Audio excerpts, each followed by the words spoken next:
Welcome to this week's video on the 5 Ds of bystander intervention. This video will be focusing on delegate.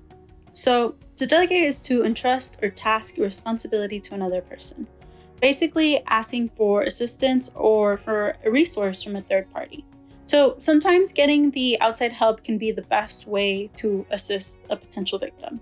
This could be a good option if you do not feel safe directly intervening or do not know exactly how to approach the situation.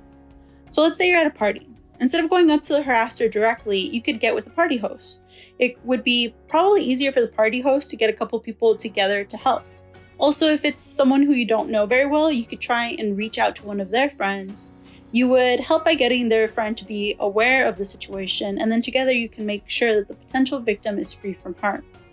If you're on public, you could find a supervisor or a business owner. If you're on public transportation, you could reach out to a bus driver or some sort of transit employee. If you're on campus, you could reach out to the campus security or an administrator. And at a bar, you could reach out to the bartender or the bouncer. Let's say you're in a group. You could delegate different roles to each person. So one person could be direct with the harasser, while another person could be checking in with the victim. And you could delegate someone to document the situation and have someone else find the appropriate reinforcements. When it comes to calling 911, consider if it is safe to call for help. Some communities may feel less safe around police. Calling the police could put a victim in additional danger. You should always try and get with the victim on whether or not they want you to call 911. If you're unable to get with the victim and there's a dangerous situation, you will need to use your best judgment. Remember that most of the time when there are people around, the usual reaction is to assume someone else will be helping.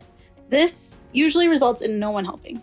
The better instinct is to get with the people around you to find the best way for you all to help. If you are there with a group of people, consider being the one who steps up and delegates the tasks. Also, if you are simply concerned about a friend, you could reach out to a counselor or an administrator on campus for further resources. They should be able to help you with ways that you could help your friend.